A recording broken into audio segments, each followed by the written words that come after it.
morning mga kaobre, andito na tayo sa Bagong Diwa, Taguig City. Okay, andito na tayo sa loob. Yan nga, maraming naglalakad para sa isa sa mga kasama natin na mga atin sa Vida program. Ayan, nakaliwa tayo. Let's go! Hanapin natin sila. Park muna tayo. Okay, dito tayo. Ang haba rin ng pila, oh. Dito tayo ang papark. Pag tayo park, hanap tayo ng parking dito. Let's go!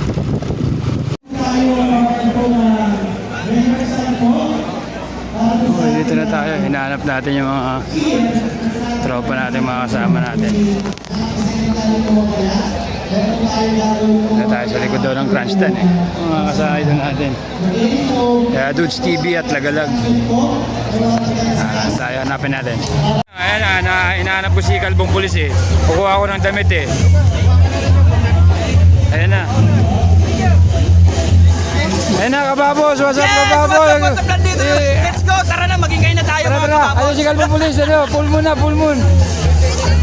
Okay, dito na tayo. Ayan, ang daming tao dito, grabe. Ayan si...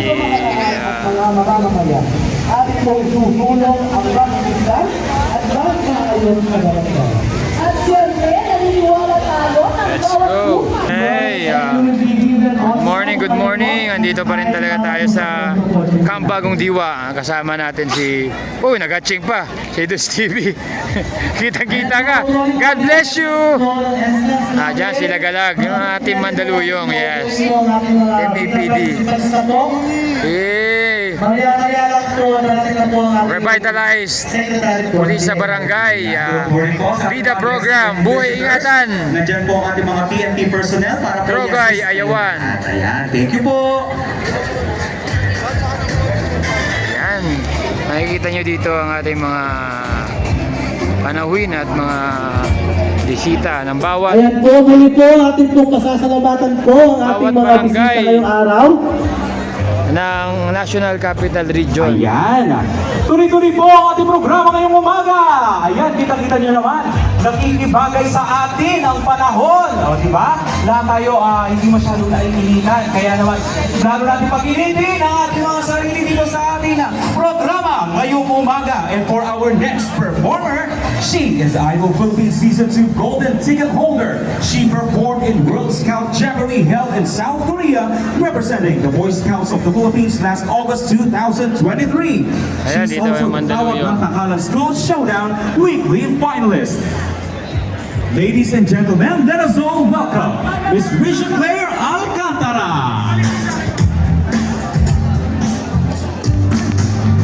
Puntahan muna natin yung Team Mandaluyong Ayan natin, po, once syempre. again, thank you very much from NCRPO Comiban.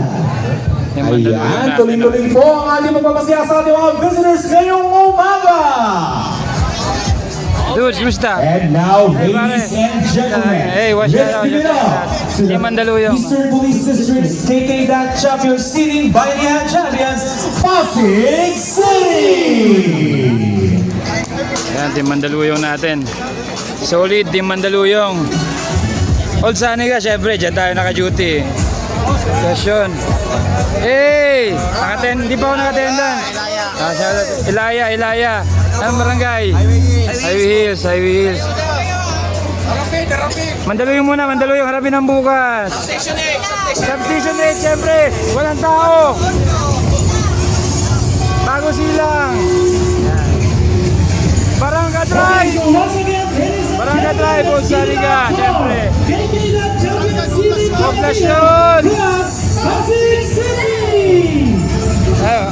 Buhayong Bato. Shoutout sa inyo lahat.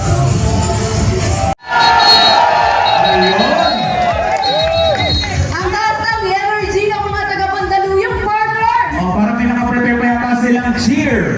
Laban Mandaluyong! Alright! Thank you so much, Mandaluyong City! Ibang cities, Grabe naman yung Mandaluyong. Malakas na cheer nila. Eto na, next up, the The cosmopolitan capital of the Philippines, Manila City!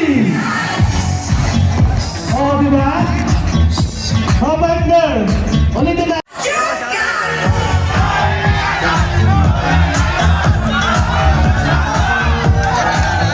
Oy! Taas ng energy nila. Live and the fair weather.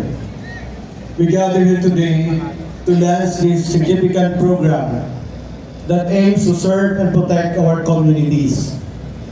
Guide our leaders, Attorney Benjamin C. Abalos Jr., our Secretary of the ILG, and Police General Romel Francisco D. Marbil, our beloved Chief PNP. Graciously bless all police regional directors, all police officers, mayors, government heads, and agencies and stakeholders involved in this wonderful and innovative program. We pray for the success of the RPSB BIDA program, that through it, our neighborhoods may be safer and our people be free from the harms of illegal drugs. Wonderfully bless this program and all those in attendance.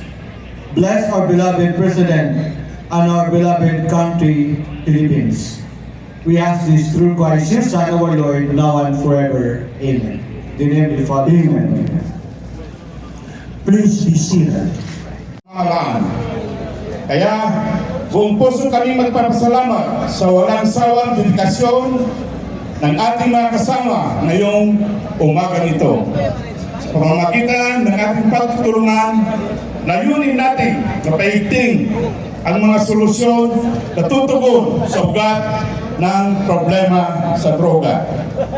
At kasama po ninyo ang buong kapulisan sa pagkamit ng katahimikan, kaayusan at pagkasakbaran ng programang ito at ang lagi na sinasabi ng ating mahal na hepe ng Pambansang Pulisya ng Pilipinas, Police General Francisco Marbil, sir. Sa bagong Pilipinas, ang gusto ng pulis, ligtas ka. Gayon din ang isa pang napakalagang bahagi ng ating pagtitipon. Ngayon, ang Pledge of Commitment, kung saan ang ating mga kapitan ng barangay, mga miyembro ng Revitalized Police sa barangay at mga barangay tanod ay mga ngako ng kanilang suporta para sa adhikain ito. Muli sa inyong lahat, welcome po at maraming salamat sa inyong lahat. Maraming salamat po, sir. Police Brigadier General Reynaldo. Ating pinag-una ng pansin ang mga kampanya laban sa droga, ang edukasyon tungkol sa mga panganib na dulot nito at ang pagbibigay suporta sa mga nagdanais na magbagong buhay. Bukod dito, patuloy nating palalakasin ang ugnayan sa pagitan ng pulisya at ng komunidad upang mas maging episyente ang ating mga hakbang laban sa krimen at kapayapaan. May we now invite everyone to focus your attention on the screen and let us watch Buhay Ingatan, Drogay, Ayawan, or Bida through this audio-visual presentation.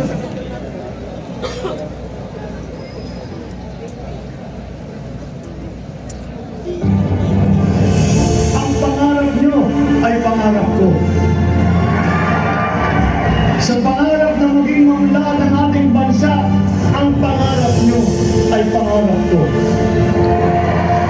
At sa pangarap na maging mas masinan ang kinabukasan natin at ng ating mga anak, ang pangarap nyo ay pangarap ko. Naglunsad ang DILG ng programang BIDA o Buhay Ingatan, Droga, Ayawan, katuwang ang iba't ibang ahensya ng gobyerno bilang tugon sa pahayag ni Pangulong Ferdinand Bongbong Marcos Jr. na paigtingin ang kampanya kontra illegal na droga sa pamamagitan ng paghuli sa mga drug lords, rehabilitasyon sa mga nalulung dito at pagpapababa sa demand at supply sa illegal na droga. The war on drugs is much like a tree.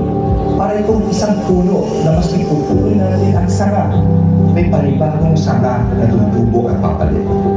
Kaya kung gusto mong tutuloy ng puno, kailangan tanggalin ang pinaka-ugat nito. In other words, yung truly eradicate the abuse of illegal drugs in the country, we must address its root causes and answer the question of why is there a demand from the people in the first place? As we stand by the principles of our Bida campaign against illegal drugs, isang matibay na pulong ang sumasalamin sa ating adhikain na gawing posible ang isang komunidad na walang bahid ng droga. What we are doing is a holistic drug reduction campaign that masters the cooperation and unity of the government, the church, and the various sectors. Galing sa Borokin family, maagang namatay ang ina, and then ang ama ko po ay nag-asawa rin kaagad at nagkaroon po kami ng ibang kapatid. And then, Okay, maraming salamat. Tapos na po yung ano natin. Kita-kits like and share ang video natin. God bless you sa lahat ng PNP ng Mandaluyong. Nung panahon na ako'y Bye-bye. galing sa droga Thank you sa pag-support sa Bida ay program. ginusto ko rin magkaroon ng Buhay ingatan, droga yayawan. at